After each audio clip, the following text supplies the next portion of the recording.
They arrived from different places throughout the world to stop Russian terror in Ukraine. They left their safe and peaceful daily life behind in order to protect the innocent. They can terminate their contracts at any moment, but most of them will fight till victory. They are doing the impossible on the battlefield, and they keep returning to the front line after having received heavy injuries. They are the salt of the earth of our civilization. They are soldiers of the International Legion for the Defense of Ukraine.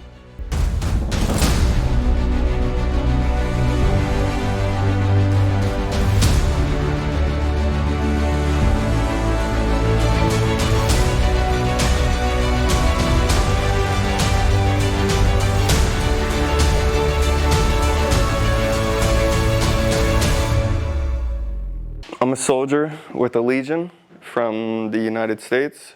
A US Army veteran, a soldier in the International Legion for the Defense of Ukraine, participated in numerous missions in Afghanistan and Iraq. US military awards, Purple Heart, for having been wounded in action by an improvised explosive device. Army Commendation Medal, for running into the machine gun fire to suppress the enemy. Ukrainian military awards.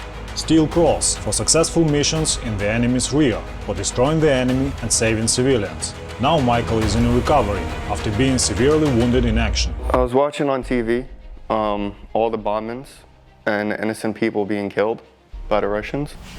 Also seen women and young men who didn't know how to fight, they were being given AKs to fight. I thought to myself, I'm a professional. And at the time, the president didn't open the door yet. So I kind of said like a little prayer. I was like, God, if there's a way for me to go help, I'll go help. And then President Zelensky, a few days later, said all foreign fighters, professionals are welcome. Then I decided to come because I was in Iraq and Afghanistan.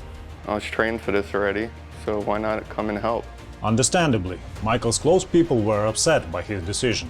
They called me crazy and they're like, you're out of your mind. But I was like, they're like, you're one person. And I was like, well, if everybody said no, then nobody would come and help. Michael's first combat was in 2012 in Afghanistan. We were in a Afghani village, and there was an ambush in the next village set up for us. We had actually an IED bomb sniffing dog, but the dog stopped for rest.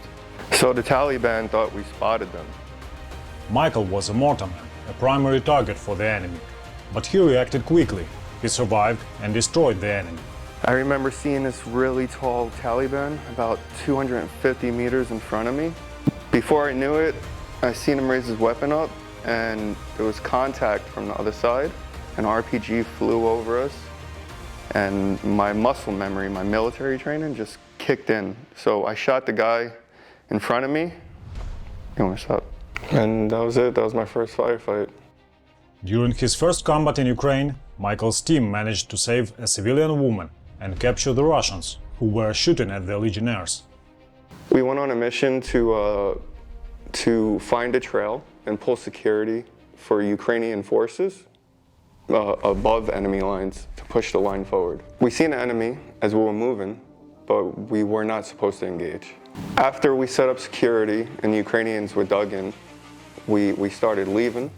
We got engaged by the Russians. They started shooting at us. The Legionnaires observed a figure of a person with a dog. At first, they thought them to be a part of a Russian recon team. We thought it was the Russians, but it wasn't. They were on the other side. So my commander actually saw it was an old woman, and the Russians were engaging us, and she was just walking. And he ran and grabbed her, and we exfilled her onto our vehicle. My commander, it was a Ukrainian commander, he pulled out a thermo to see where we were getting shot at from, a thermal vision.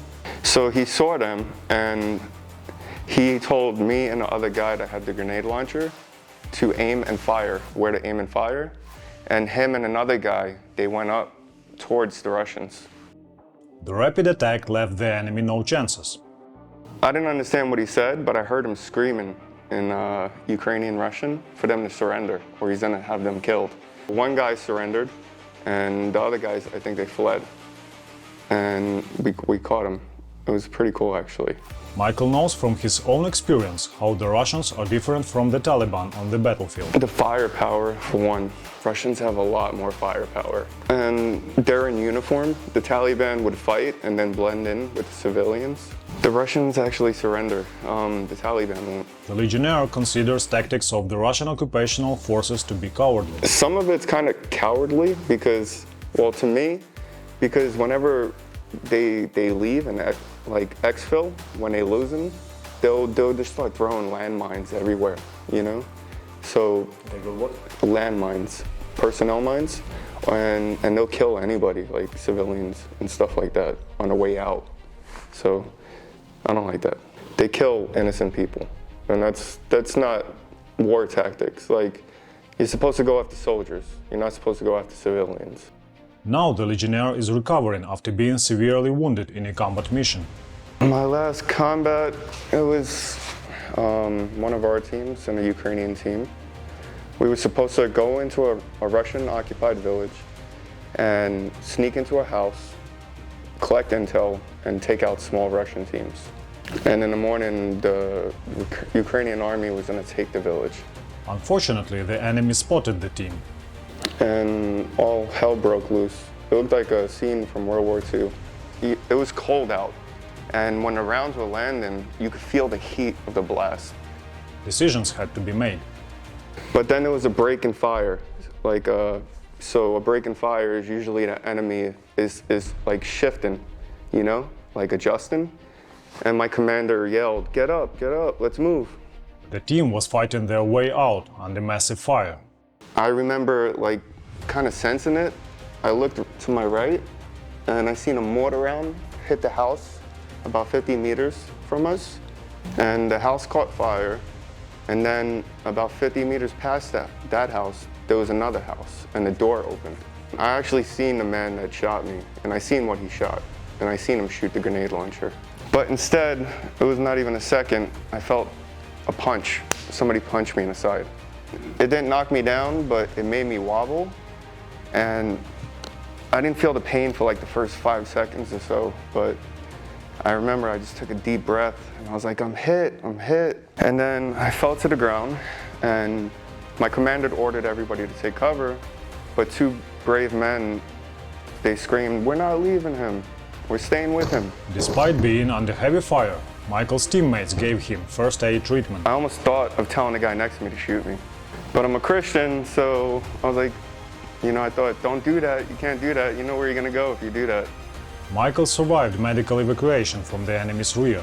The Ukrainian surgeon, he gave me surgery, and the Ukrainian surgeons are really good. Michael is a truly religious person. He believes that his life has been saved due to professionalism of the people and the will of God. Feeling about that mission, and I remember I prayed, because I always pray before I go out. I'm like, God, if my team, if they shoot something at us, let me take the full blow. I guess he heard because I took the full blow, you know?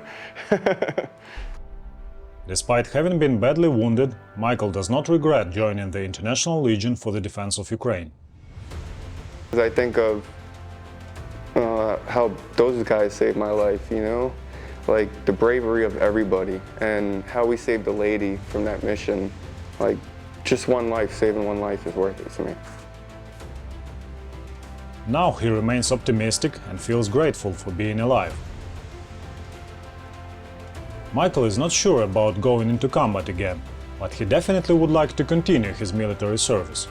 Hopefully when I heal, maybe I kind of want to go into training people, or maybe logistics, because I love the fighting, but I don't think I could endure another painful experience like that again, you know? So I don't want to get shot again. From his own experience, Michael knows the importance of military training. A military training background is really important because it's actually something called muscle memory. So you train to react, not think. You're thinking, but your body is just moving. He has a high opinion of the Legion's professionalism. Knowing that in my unit, all the guys are trained really well. So that brings me confidence. So I know if I'm looking in one direction, the other guys have my back. And the commander of my unit, he's a Ukrainian guy, but he's really good. He's like smart tactically, and he knows what he's doing, so that helps too. But most of all, the Legionnaire admires courage and resilience of ordinary Ukrainians. I love Ukraine, actually. I like it a lot. And my favorite thing about the Ukrainians is their spirit not to back down and break, you know? The enemy is like huge, but they refuse to back down, and I love that.